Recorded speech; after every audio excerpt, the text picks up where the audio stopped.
వేల కోట్ల టెండర్లు, వాటర్ వర్క్స్లో 14,000 కోట్ల టెండర్లు, కొడంగల్ లిఫ్ట్ ఇరిగేషన్లో 4,400 కోట్ల టెండర్లు, ఫ్యూచర్ సిటీలో 6 లైన్ల మెయిన్ రోడ్డు 2 వైపులా 2 సర్వీస్ లైన్లు మొత్తం 10 లైన్లు 5,000 కోట్లు, మూసీ సుందరీకరణ 1,50,000 కోట్లు. ఇన్నిటికి పైసలున్నాయి కానీ 6 గ్యారంటీలకు పైసలు లేవు, తులం బంగారం పైసలు లేవు, మహిళలకు ఇచ్చేందుకు 2,500 లేవు. దేనికి పైసలు లేవు అధ్యక్ష? రుణమాఫీ రుణమాఫీ రుణమాఫీ. అధ్యక్ష నాకు ఒకటి అర్థం కావట్లేదు అధ్యక్ష. రుణమాఫీ అంటే నేను ముఖ్యమంత్రి గారిని సూటిగా అడుగుతున్నా అధ్యక్ష. వారిది కొడంగల్ నియోజకవర్గం, నా సిరిసిల్ల నియోజకవర్గం. అధ్యక్ష మీరు కావాలంటే ఈరోజు సభ అయిపోయింది కదా అధ్యక్ష ఈరోజుతోని. రేపు మీరు ఏ టైంలో అంటే ఆ టైంలో ముఖ్యమంత్రి గారు పోదాం, కొడంగల్ పోదామా సిరిసిల్ల పోదామా, ఈ ఊరు కూడా మీ ఇష్టం.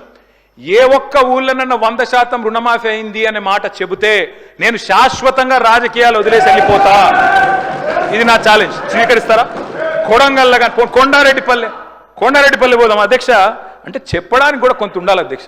వారే కదా అధ్యక్ష రైతులను రెచ్చగొట్టింది. 2 లక్షలు తెచ్చుకోండి, ఎంబడే ఓన్రి. డిసెంబర్ 7 నాడు ఇందిరమ్మ రాజ్యం వస్తుంది, 9 తారీఖు నాడు మొదటి సంతకం పెడతా, అయిపోతుంది 2 లక్షల రుణమాఫీ. అయ్యిందా అధ్యక్ష?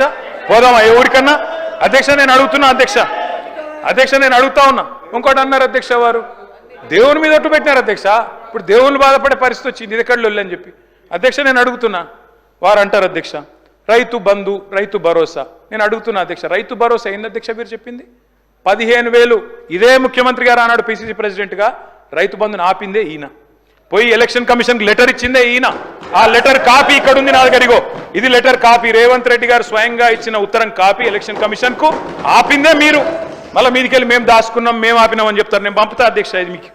అధ్యక్ష రైతు బంధు ఆపుతారు, 7,600 కోట్లు ఆపిందే వాళ్ళు. ఆపి ఏం డైలాగ్ కొట్టిన అధ్యక్ష వీరు? హరీష్ రావు ఆపుతుండు, కేసీఆర్ ఆపుతుండని చెప్పి ఆ రోజు అన్నారు అధ్యక్ష. డిసెంబర్ 3 నాడు, డిసెంబర్ 3 ముందు అయితే 5,000, డిసెంబర్ 3 తర్వాత అయితే 7,500 అని చెప్పింది ఎవరు అధ్యక్ష? 3 ముందు అయితే 5,000, 3 తారీఖు తర్వాత అయితే 7,500 అని చెప్పిందే ఈ ముఖ్యమంత్రి గారు. అధ్యక్ష ఇంకెన్ని చెప్పినారు అధ్యక్ష?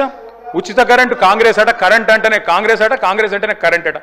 ఇక్కడనే కూర్చొని ఇక్కడనే నేను ఒక్క నిమిషం తొందరపడకు రాజు, నువ్వు అవుతావు. నేనేమంటున్నా అధ్యక్ష, ఇక్కడనే నిల్చొని ముఖ్యమంత్రి గారే చెప్పినారు అధ్యక్ష. ఆనాడు తెలుగుదేశం పార్టీలో ఇక్కడ నిల్చొని ఇదే ముఖ్యమంత్రి గారు చెప్పిన మాట, మా నాయన గారు చచ్చిపోతే నెత్తి మీద నీళ్లు తలుపుతుందంత కరెంట్ లేదు, ఇదేం దౌర్భాగ్యపు ప్రభుత్వం అని చెప్పిందే ఆయన. ఇవాళ కరెంట్ అంటే కాంగ్రెస్, కాంగ్రెస్ అంటే కరెంట్ అంటే బయట చూస్తలేరా అధ్యక్ష? అధ్యక్ష నేను ఇంకోటి అంటున్నా, వారు అంటున్నారు 10 నెలలనే ఇంతెందుకు అంతెందుకు అని నేను అంటున్నా అధ్యక్ష. మేం చెప్పమన్నామా? 100 రోజులు 6 గ్యారంటీలు, తొడలు కొట్టుడు, మెడలు కోసుకుంటానుడు, బాండ్ పేపర్లు, అఫిడవిట్లు, దేవుళ్ళ ముంగడ పెట్టుడు ఎవరు పెట్టిన అధ్యక్ష? 100 రోజుల్లో ఇస్తామని తులం బంగారం ఎవరు చెప్పిండ్రు అధ్యక్ష? ఎందుకు ఇస్తలేరు తులం బంగారం? ప్రజలు గోల్డ్ అనుకొని ఓటేసిరు, కానీ వీళ్ళు రోల్డ్ గోల్డ్ వెళ్ళిండ్రు అధ్యక్ష. గోల్డ్ అనుకున్నారు, రోల్డ్ గోల్డ్ వెళ్ళింది. లంకె బిందెలు దొరికేదాకా అవ్వాలన్నా అధ్యక్ష మేము? ప్రజలు ఎప్పటిదాకా ఎదురు చూడాలి? లంకె బిందెల కోసం ఆగన్నా? ఇంకా ఎంత అబద్ధం, ఎంత పచ్చి అబద్ధం అంటే అధ్యక్ష నేను అడుగుతా ఉన్నా అధ్యక్ష, ఇక్కడ మీరు చెప్పేది తప్ప, కాగ్ చెప్పేది తప్ప? రేవంత్ రెడ్డి లెక్కలు తప్ప, కాగ్ లెక్కలు తప్ప అధ్యక్ష? చెప్పాలి. రేవంత్ రెడ్డి గారు ఈరోజు చెప్పిన లెక్కలు 1,52,000 కోట్లు మిత్తి కట్టిన, అప్పులు కట్టిన, ఇది కాగ్. మీకు పంపిస్తా ముఖ్యమంత్రి గారు చూసుకోండి. కాగ్ చెప్తున్న ప్రకారం నెలకు 2,750 అసలు మిత్తి కలిపి. మరి మీరు అక్కడ జూట్ చెప్పాలని చెప్తుండాలి, ఇక్కడ అబద్ధం చెప్తుండాలి. రెండిట్లో ఏది కరెక్టో చెప్పాలి. ఆర్థిక అరాచకత్వం అన్నారు అధ్యక్ష. ఆర్థిక అరాచకత్వం నిజమైతే ఆయననే ఎందుకున్నాడు అధ్యక్ష ఆర్థిక కార్యదర్శి? మాకు 11 బడ్జెట్లకు సాయం చేసిన ఆయన, మీకు 3 బడ్జెట్లకు సాయం చేసిన ఆయన, ఆయన ఎందుకు కొనసాగిస్తున్నారు? మరి ఏది కరెక్ట్? అందుకే అంటున్న అధ్యక్ష.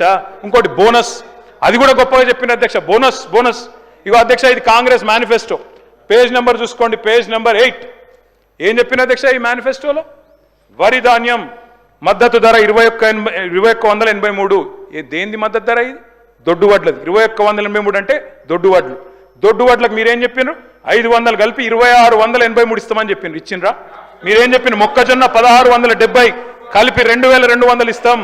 కందులు 6,300, 6,700 ఇస్తాం. సోయాబీన్ 3,950, 4,400 ఇస్తాం. పత్తి 6,025, 6,500 ఇస్తాం. మిర్చికి మద్దతు ధర 15,000 ఇస్తాం. పసుపుకు 12,000 ఇస్తాం. ఎర్రజొన్నకు 3,500 ఇస్తాం. చెరుకుకు 4,000 ఇస్తాం. జొన్నలకు 3,050 ఇస్తాం. ఒక్కటన్ని ఇచ్చిండ్రా? బోనస్ బోగస్ కాలేదా? రాష్ట్రంలో రైతులు చూస్తలేరా? ఎటువడతాడు దబాయిస్తే అయిపోతుంది అధ్యక్ష.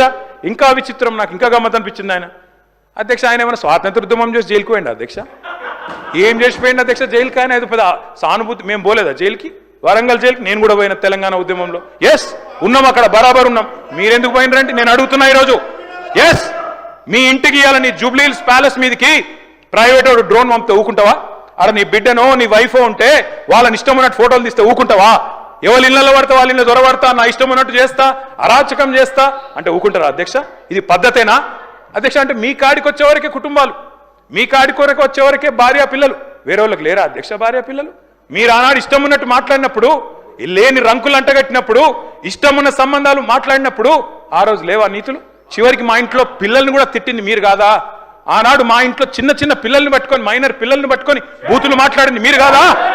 మీరేదో పెద్ద సానుభూతి కోసం మాట్లాడితే ఏం పని చేసిపోయినా మీరు జైలు. అయినా నేను అడుగుతున్నా ముఖ్యమంత్రి గారు, నేను అడుగుతున్నా అధ్యక్ష, జైలుకి ఎవరు పంపుతారు అధ్యక్ష? ప్రభుత్వాలు పంపుతాయా? కోర్టులు పంపుతాయి. కోర్టులో మీరు ఛాలెంజ్ చేసినారు, నన్ను రిమాండ్కి పంపొద్దు అని మీ లాయర్లు అడిగినారు. కోర్టు కాదు మీరు జైలుకే పోవాలని చెప్పింది. మేమేం చేస్తాం దానికి? రిమాండ్కు పంపేది మేం కాదు సార్, మీరు కాదు. ముఖ్యమంత్రి గారు హుంకరిస్తున్నారు. నేను అనుకుంటే అక్కడ ఎవరు మిగిలరు. నువ్వు ఏమనుకున్నా ఏం ఫరకు పడదు, నువ్వు ఏం చేసుకున్నా ఏం ఫరకు పడదు. నువ్వు అనుకుంటున్నావేమో పదవి శాశ్వతం, అధికారం శాశ్వతం, ఏది శాశ్వతం కాదు అధ్యక్ష. నేను కోరుతా ఉన్నా, ముఖ్యమంత్రికి అపరిమితమైన అధికారాలు ఉండవు. ముఖ్యమంత్రికి అపరిమితమైన అధికారాలు ఉండవు. ఎవరిని పడితే వారిని జైలుకు పంపే అధికారం ఉండదు, కోర్టులకు ఉంటుంది. నిన్ననే కోర్టు పాత్ర తీసుకున్నారు ఈ ముఖ్యమంత్రి గారు. ఇందాక గోవింద సినిమా చెప్పింది కదా, ఆ పాత్ర ఆయనకి సూట్ అవుతుంది అధ్యక్ష.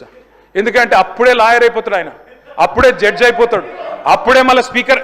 మీరు తీసుకునే నిర్ణయం వారు చెప్తారు, సుప్రీంకోర్టు తీసుకునే నిర్ణయం వారే చెప్తారు, ఉప ఎన్నికలు రావంటారు, ఎన్నికల కమిషన్ నిర్ణయాలు ఆయనే చెప్తారు అధ్యక్ష. మీ బహుపాత్రలు మీకే సూట్ అయితే తప్ప మా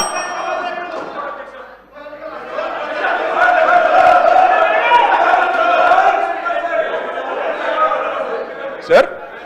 స్పీకర్ సార్, మీరు చెప్పారు ఇన్ని పేర్లు చెప్పారు ప్రాజెక్టులు. నాగార్జున సాగర్, శ్రీశైలం, మంజీరా, మొత్తం కాంగ్రెస్ కట్టిన ప్రాజెక్టుల లిస్టులని చెప్పారు. నేను అడుగుతా ఉన్నది, ఎస్ నిజం, ఎస్ నేను కాదని లేదు కదా. 50 ఏళ్ళ అధికారం ఇచ్చినప్పుడు ఆ మాత్రం కట్టాలి కదా, కట్టపోతే కూడా బాగుండదు కదా. కట్టిండ్రు. మరి 2014 ముందు లేవా ఇవన్నీ? 2014 ముందు వానలు పడలేదా? 2014 ముందు ప్రాజెక్టులు లేవా? మరి అప్పుడు ఎందుకు వండలేదు పంటలు? ఎందుకో కేసీఆర్ ప్రభుత్వం వచ్చినాకనే వండినాయి. ఇవాళ ఎట్లా మాట్లాడతారండి? సూర్యాపేట జిల్లాలో రేవంత్ రెడ్డి గారు, సూర్యాపేట జిల్లాలో దయచేసి మీరు వినాలి. రేవంత్ రెడ్డి గారు, నేను ఒక మాట అంటాను. మీరు నేను చెన్నై మీటింగ్కి పోయినాం, అక్కడ మీరు ప్రతిపాదన పెట్టిండ్రు. పెడితే నేను మీ పార్టీని కాదు, మీరు నేను ఇక్కడ ఉప్పు నిప్పులకి కొట్లాడుకుంటాం. ఆడ పోయినాక నేను మిమ్మల్ని గౌరవించి మా ముఖ్యమంత్రి గారు చెప్పిన మాట కరెక్టు, 33% కాదు 36% ఇవ్వచ్చు అని చెప్పిన. ఎందుకంటే నాకు ఆ సంస్కారం ఉంది. హద్దులు దాటినాక, సరిహద్దులు దాటినాక నువ్వు మా ముఖ్యమంత్రి కాబట్టి నేను కాపాడాలి, నేను గౌరవించాలి, నీకు డిఫెండ్ చేయాలి, అది నా బాధ్యత.